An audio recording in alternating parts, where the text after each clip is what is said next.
Salam dan bahagia Bapak Ibu Guru semuanya. Perkenalkan saya Sukardi dari SMK Negeri Pertanian Kota Serang atau SMK Negeri 8 Kota Serang yang baru namanya ganti.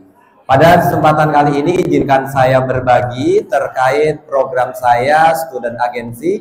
Namun sebelum berbagi izinkan saya menyampaikan terima kasih kepada rekan-rekan yang telah memberikan kesempatan di panggung ini, tentunya kepada rekan saya, Ibu Pengajar Praktek, Ibu Desi, dan Pak Harjono, selaku fasil saya, Ibu Kepsek saya yang telah mengizinkan saya berbagi tugas tambahan, dan sebagai guru dan guru penggerak, spesiali buat anak istri saya yang ada di ujung sana.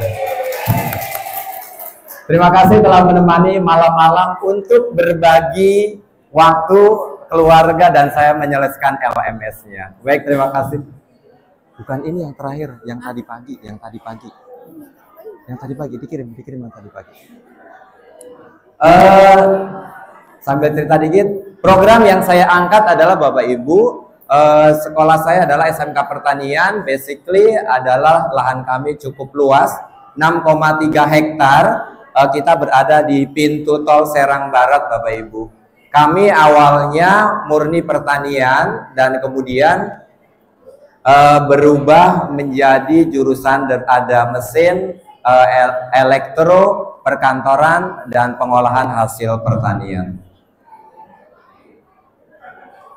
Iya, yang akan saya ambil di sini adalah Bapak Ibu bagaimana menjaga, melestarikan, mengembangkan keterlibatan siswa dalam mengelola kebersihan dan lingkungan sekolah. Program ini saya namakan sebagai AKLIS, Agen Kebersihan dan Lingkungan Sekolah, Bapak Ibu. Lalu kenapa saya mengambil agen?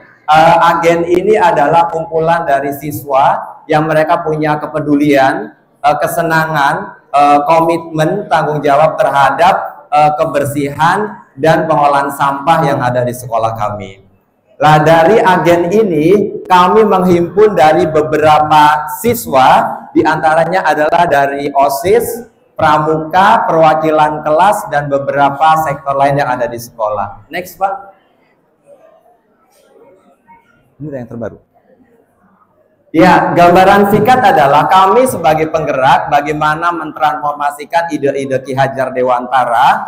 Bagaimana tagline yang saya ambil adalah bagaimana kodrat zaman dan lingkungan itu membersamai anak-anak kita dalam pendidikan. Saya mengambil satu sisi lingkungan. Bagaimana kita sebagai guru, kita sebagai stakeholder sekolah mampu menciptakan lingkungan sekolah yang nyaman, aman, dan bersih untuk keberlangsungan kita nanti untuk anak-anak kita. Maka dari ini bagaimana sekolah rumah kedua menjadi panggung atau lingkungan yang nyaman untuk kita semuanya dan anak-anak kita. Next.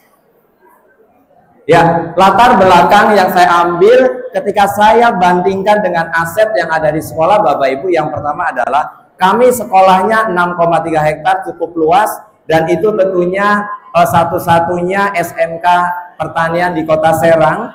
Kami juga mengalami keterbatasan terlalu sedikitnya tenaga kebersihan yang ada di sekolah kami. Mohon izin begitu kan.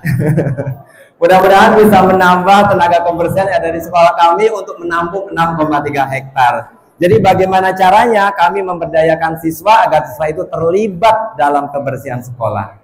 Yang berikutnya adalah penanganan sampah di sekolah kami yang sudah berjalan belum seoptimal yang kita bayangkan, yang kita banggakan. Next, Pak.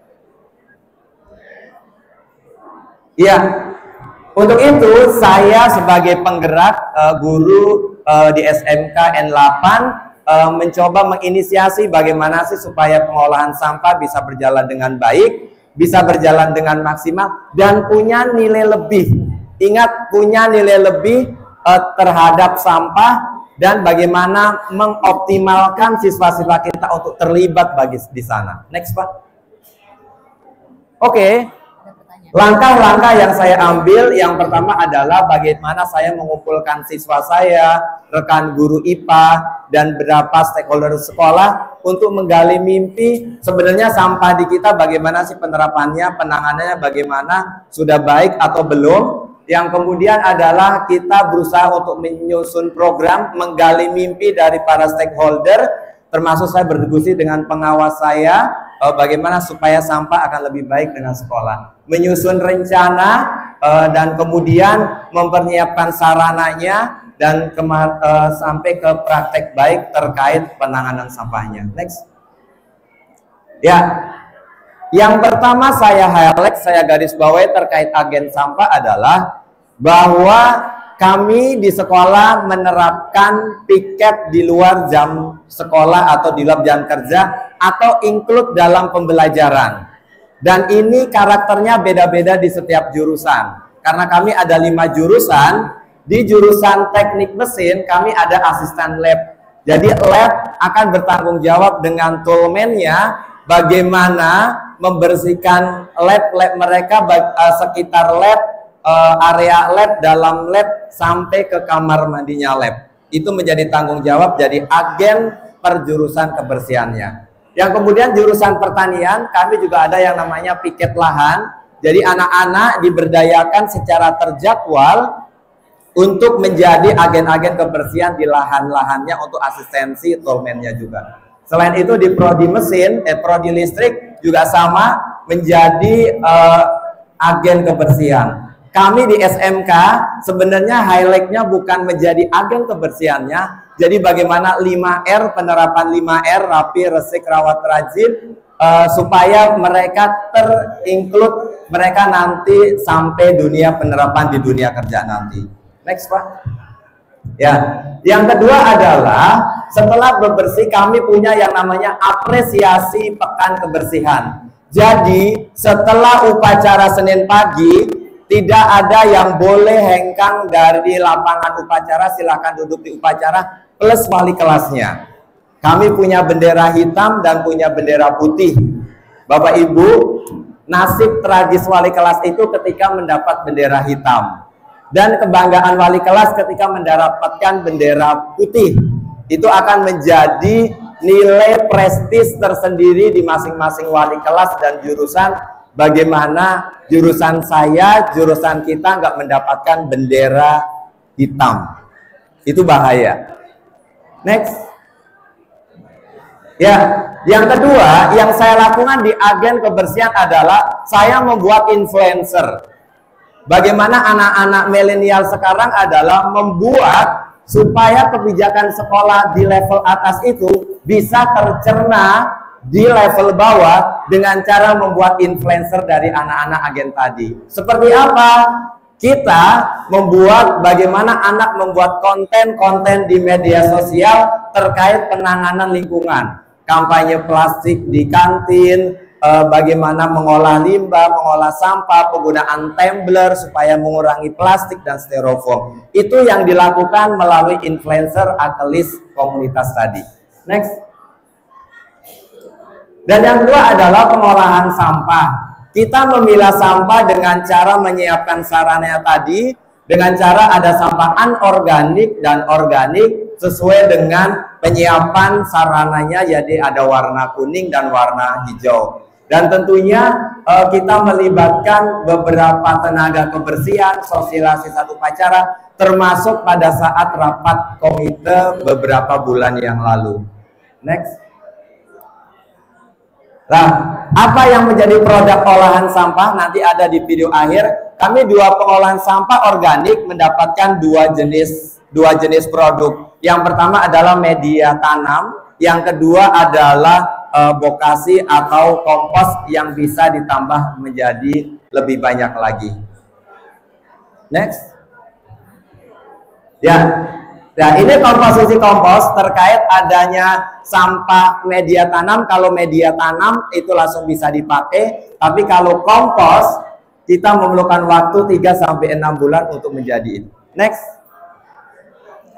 Ini pengolahan sampah lain yang tidak anorganik bisa kita jadikan ecobreed, media tanam hidroponik, sama beberapa, dan ini dilakukan oleh siswa-siswa Akalis tadi berkolaborasi di jurusan pertanian. Next. Nah, ini sisi lain Bapak Ibu, bukan ngerongsok ya, tapi kita dapat, karena nggak dapat berarti kita akan terjual sampah-sampah dari sampah plastiknya tadi kita terjual. Next. Ya, ini adalah, tapi disclaimer, sampah plastik kita pernah mencoba membuat menjadi paving block di P5, tapi kami rasa ini kurang efektif karena butuh sumber daya yang besar, akhirnya kita berhentikan terkait sampah plastiknya. Next. Nah, berapa aset sih yang bisa kita gunakan terkait program ini? Yang pertama, kami punya teman-teman yang konsen di bidang pertanian untuk menjadi tenaga ahli bagaimana pembuatan pupuk kompos tadi. Yang kedua, terkait penyiapan aset, kami bekerja sama dengan program teknik mesin, bagaimana mereka bisa membuat bak sampah yang diharapkan sesuai dengan program ini. Next. Ya. Next, ini juga oke. Ini videonya, next dulu Pak, next dulu Pak, next dulu.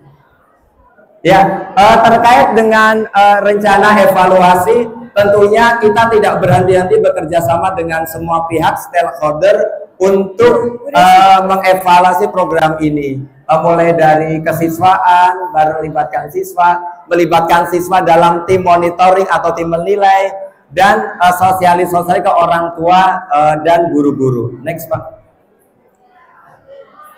Tantangannya di sini adalah ketika hujan agak mempermasalahkan ya. Ketika hujan sama-sama lagi basah dan sampahnya menjadi basah. Terus yang kedua, kaderisasi yang tidak berjalan dengan maksimal. Yang berikutnya adalah kerusakan dari alat pencacahnya tadi. Dan solusinya juga udah secara jelaskan. Next. Next aja Pak. Next. Oke, di slide akhir saya mengajak untuk Bapak Ibu saling berbagi praktek baik di sekolah-sekolah kami. Kami menyediakan beberapa event fasilitas yang bisa digunakan untuk TK, SD kelas menengah ke bawah untuk bagaimana praktek IPA, mulai dari menanam, perkembangbiakan, pembuatan kompos, sampai mencabut yang tadi. Cukup. Oke, terima kasih. Ada video tayangan akhir di slide tadi. Terima kasih atas kesempatannya. Wassalamualaikum warahmatullahi wabarakatuh.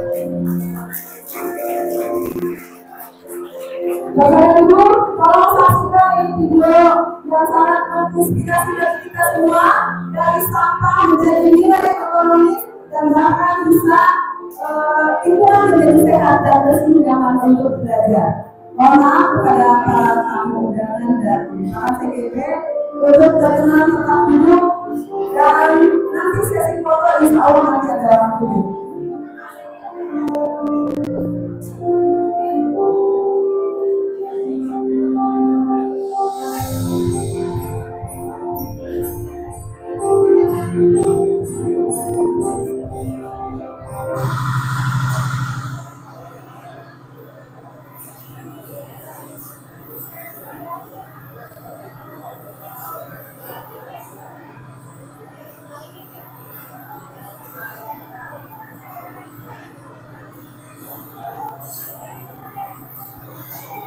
Ini adalah proses penggilingan yang Bapak dan Ibu dari daun-daun yang berserakan SMK Bakat semua sekali. Jadi ini dimanfaatkan untuk menjadi kompos.